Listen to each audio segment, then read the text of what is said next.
So with that, I'm going to have Ray talk a couple slides about economics, and then we'll get into map exercise. What I'd like to do is introduce some economic context to the planning exercise tonight and make sure that some sense of economic reality is reflected in some of the choices that people make. The first consideration is market demand.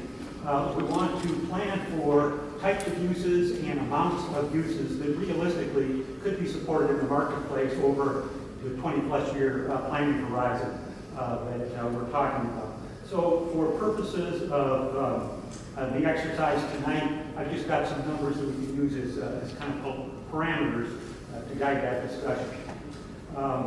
Again, we want to focus on the level of demand that could be captured on these three MJB parcels.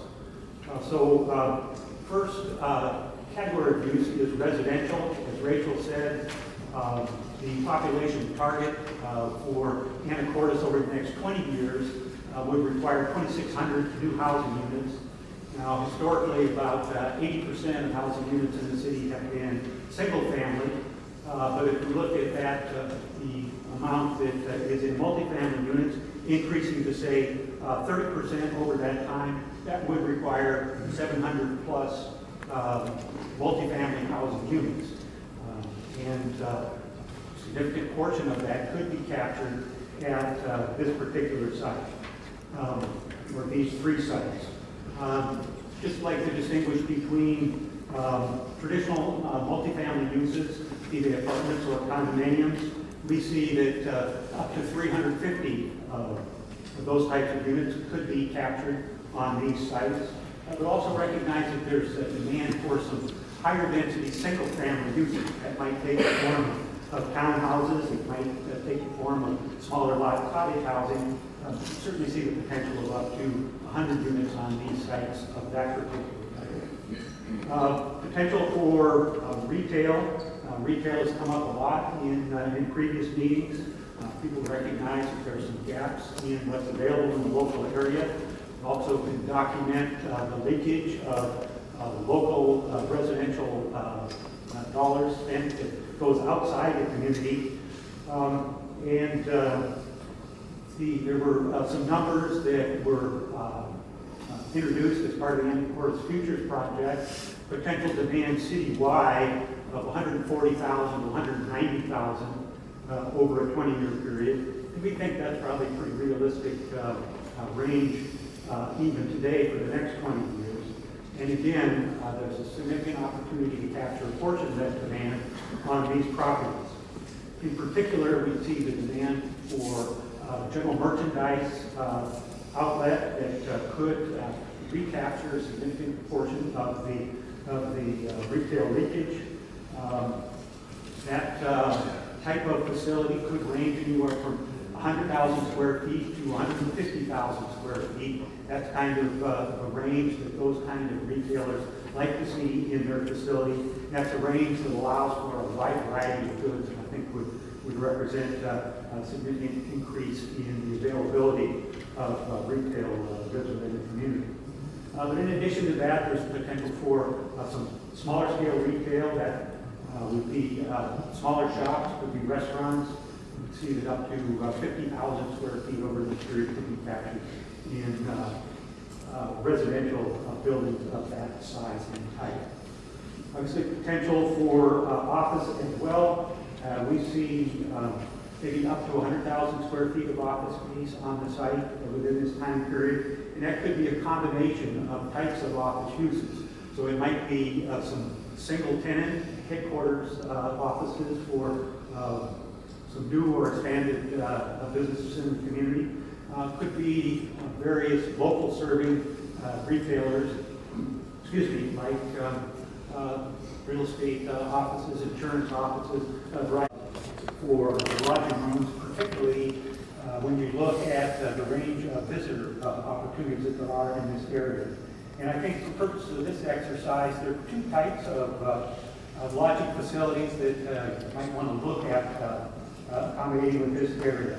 First is a kind of a medium-sized hotel of up to 150 rooms.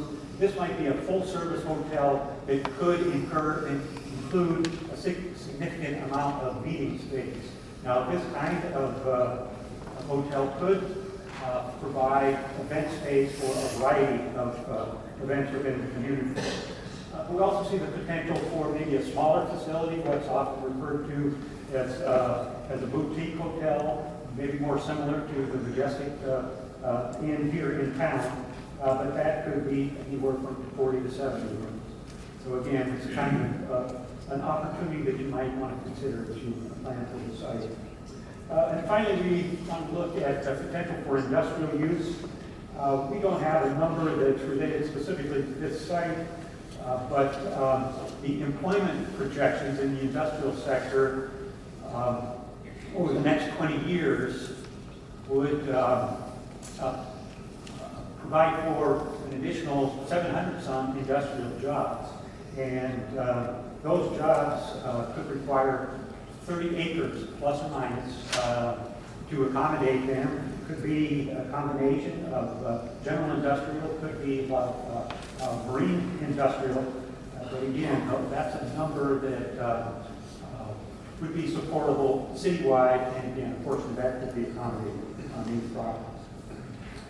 All right, the second category of considerations that I'd like to suggest you keep in mind is financial feasibility.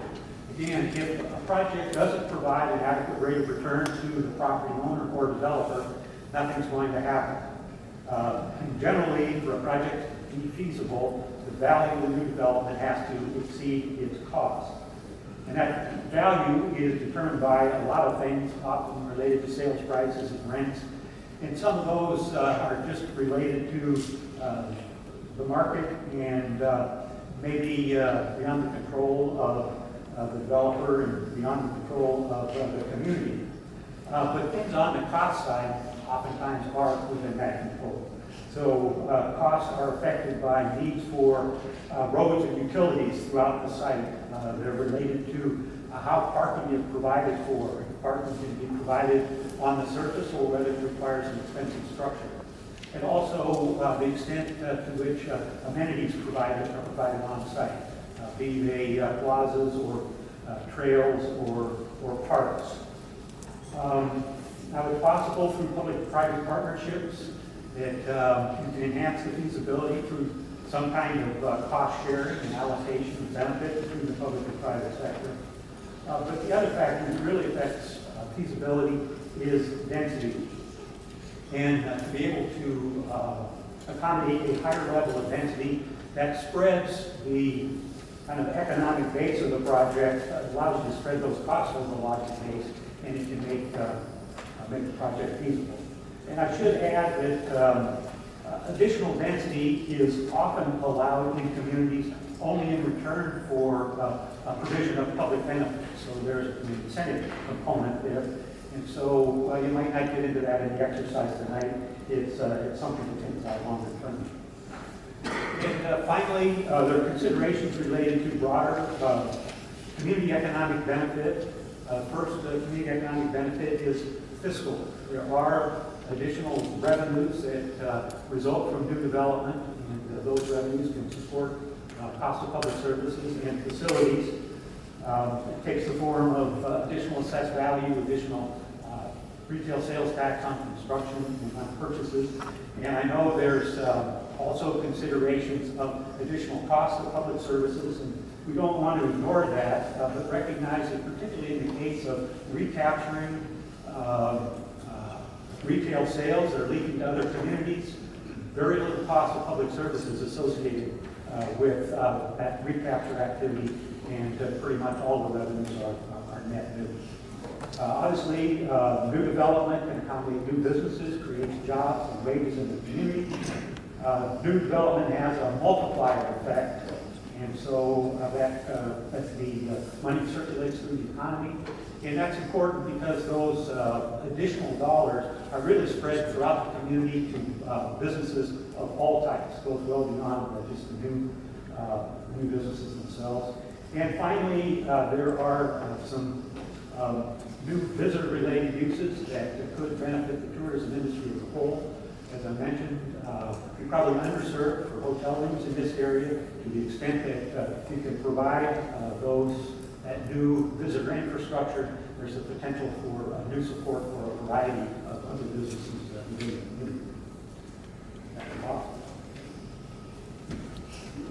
So we figured it was important for Greg to talk to food for thought as we get into this next set of exercises here.